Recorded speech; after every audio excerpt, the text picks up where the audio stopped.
Okay, so it's 2 a.m. You're in your own bed, and then a sound. A door. Small feet on the floor. And before you've even fully woken up, there's a little person standing next to you in the dark, approximately 1 inch from your face. And you're exhausted. And they're warm. And you think, fine, just tonight. Except it's been just tonight for 4 months. And now you're sleeping in a pretzel shape on the edge of your own mattress. Your toddler is completely horizontal somehow, and the concept of a full night of sleep feels like something that happened to you once, in another life. If that's where you are, I see you. This one's for you. Let's just be honest about something first. Toddlers ending up in the parental bed is one of the most common things in parenting, and one of the least talked about without judgment attached to it. Either you're being told you're creating bad habits, or you're being told co-sleeping is fine and you're overthinking it. Neither of those is actually helpful when you're the one who hasn't slept properly in months and just wants to know what to do. So here's where I'm going to start. There's nothing wrong with your child. They're not broken. They're not manipulating you. Toddlers genuinely find it harder to be alone at night than adults do. Their brains are still developing the capacity to self-soothe, to stay calm in the dark, to bridge between sleep cycles without needing to find you. And here's the part that actually explains the 2 a.m. visits. Adults move through sleep cycles all night too. We surface into light sleep every 90 minutes or so, and we barely notice because we've learned to roll over and go back under. Toddlers surface the same way, but when they do, they look for whatever was there when they fell asleep. If that was your voice, your smell, your body next to them, they go looking for it. Not because something is wrong, because something is missing. That's biology. It's not defiance. But that doesn't mean it can't change. It means that to change it, you have to work with their brain, not just make a rule and enforce it with willpower at midnight. Here's the thing I want to be clear about before the practical part. You're not teaching your toddler to not need you. You're teaching them that they can feel safe without you being physically present. That's a different goal, and it's one they can actually reach. All right, 4 things that actually help. Let's go. Number 1. Build the bedroom into the routine, not the destination. For a lot of toddlers who struggle to stay in bed, the bedroom has become the place where the fun stops, where they get dropped off, where the day ends and something uncertain begins. And the fix is not a sticker chart. It's changing what the room means to them. You do that by spending time in their room when it's not bedtime, reading there in the afternoon, playing a quiet game there before dinner, just hanging out, with the lights on, with no pressure attached to it. And then the bedtime routine itself. Bath, pajamas, teeth, story, whatever your version is, should end in that room. Not in the living room where they fall asleep and get moved. In their room, in their bed, while they're still awake. Calm, but awake. That last part is the one most people skip. If your toddler falls asleep somewhere else and wakes up in their bed, the bed feels wrong. It's where they ended up, not where they chose to be. And at 2 a.m. when they surface between sleep cycles, wrong is exactly how it feels. Number 2. Give them something to hold on to, literally and figuratively. Toddlers need a bridge between you and sleep. A comfort object, a specific stuffed animal, a blanket with your smell on it, something consistent, is not a crutch. It's a legitimate developmental tool. Child psychologists have a name for these: transitional objects. They work because they give the child something to attach the feeling of safety to, something that's there even when you're not. If your child doesn't have one yet, You can introduce it intentionally. Sleep with a small stuffed animal for a few nights so it picks up your scent. Then give it a name and a job. This is their job, to keep you company at night. The figurative part is a predictable goodbye. The same words, the same short ritual at the bedroom door every night. I love you. I'll see you in the morning. Bunny's with you. Same thing, every time. It sounds small, but it closes the loop for them.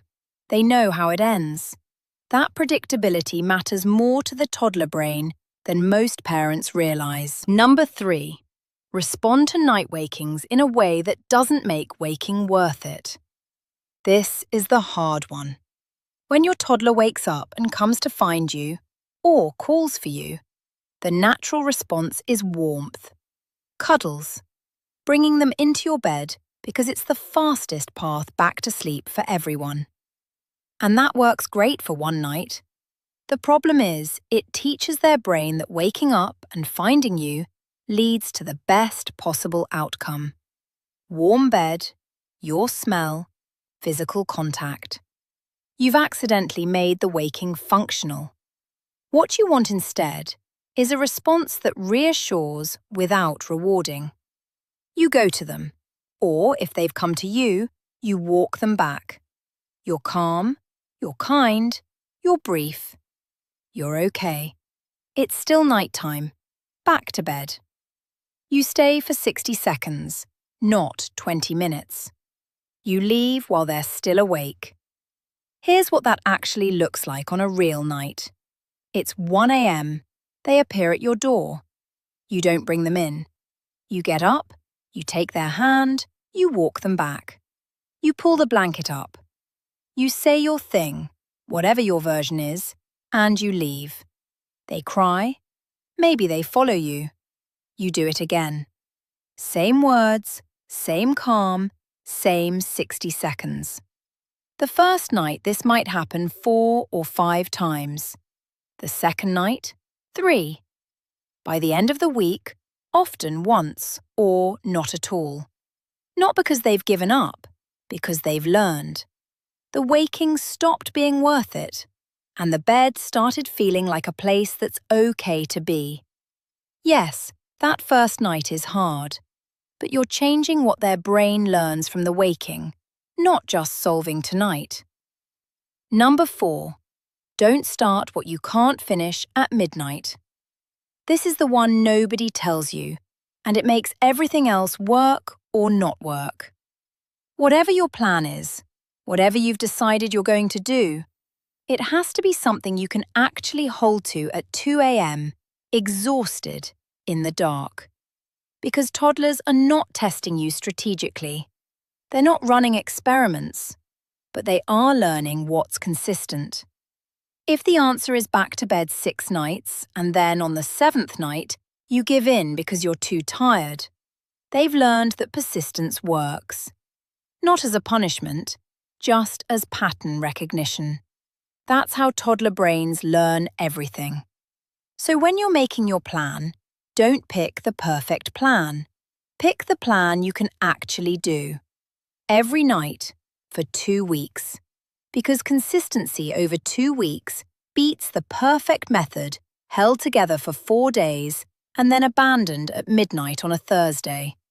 And if you have a partner, get on the same page before the night starts, not during it. Decide in the daytime who's going in, what you're going to say, what you're not going to do. Because at 1 a.m., tired people make different decisions than they intended to. Having the plan already agreed on means you're not negotiating it in a dark hallway while a toddler watches. Before I wrap up, if your toddler is also struggling to fall asleep in the first place, or they're waking up very early, or there's real fear involved, distressed, inconsolable fear, not just resistance, those are worth talking through separately. Sometimes what looks like a night-waking problem is actually an overtired problem, or a sleep schedule problem, or something worth raising with your pediatrician. You don't have to figure out which one it is on your own. But knowing there are different versions of this matters. Here's what I want you to hold on to. Every night you do this consistently, even when it doesn't work perfectly, even when there are 4 trips back to their room, even when you're running on 5 hours of broken sleep, you are building something. Slowly, incrementally. You're teaching your child that nighttime is safe, that the bed is safe, that you'll come if they truly need you, and that they don't need you there every hour to know that. Some nights that lesson is going to feel very far away. Some nights you're going to give in and just pull them into bed because you have to be a functioning person tomorrow, and that's the only way anyone sleeps. That's not failure. That's parenting under real conditions. What matters is what you do most nights. Not every night, most nights. And if most nights you're holding the line, gently and calmly, it's working, even when it doesn't feel like it yet. If you're going to try one thing tonight, make it the awake in bed rule. Put them down calm and drowsy, but awake. Even if everything else stays the same, start there. That one change shifts more than you'd expect. And then tell me in the comments, is this about falling asleep or about staying asleep? Or both? Because those answers are where the next video comes from. If you're new here, welcome. This channel is about the real, unglamorous, actually useful parts of parenting. Subscribe if that sounds like your kind of place.